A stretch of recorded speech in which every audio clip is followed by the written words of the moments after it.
Қазақстандық өнім бәсекеге қабілетті болуы керек. Осы тұрғыда Алматыдағы сауда орталықтарында отандық өнімдерге қолдау көрсету мақсатында бүгінгі күннен бастап Қазақстанда жасалған деген белгі қойылды.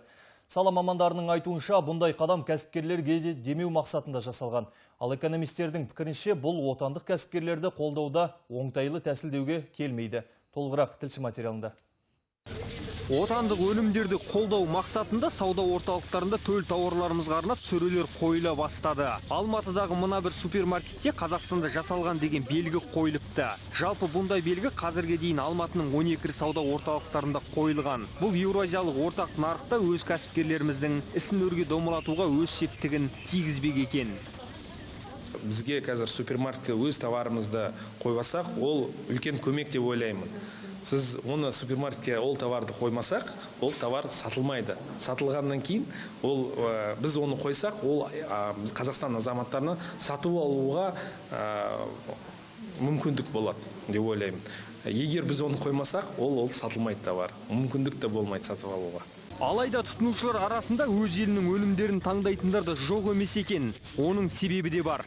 Я беру иностранные макароны, потому что они не разваливаются.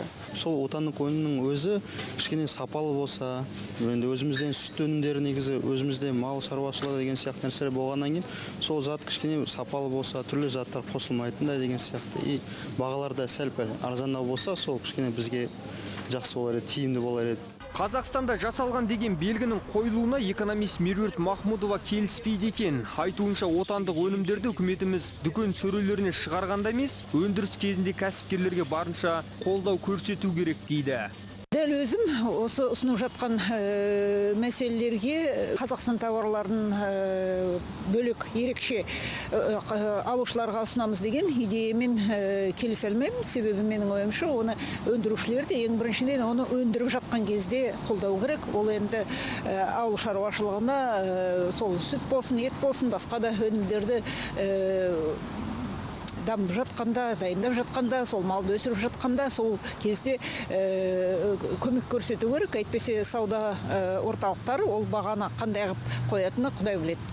Қазіргі таңда Нұрлы жол бағдарламасы аясында отандық тауарларды қолдау мақсатында үкіметтен алдағы уақытта 200 миллиард теңге бөлінбек екен. Сонымен қатар енді отандық өнімдер ірі сауда орталықтарының сөрелерінде арнайы ақпараттық тақтайшаларға жазылып ілініп тұрмақ. Нұрсейіт Жылқышыбай, Серік Қаржаубай, Қазақ Ньюс, Алматы.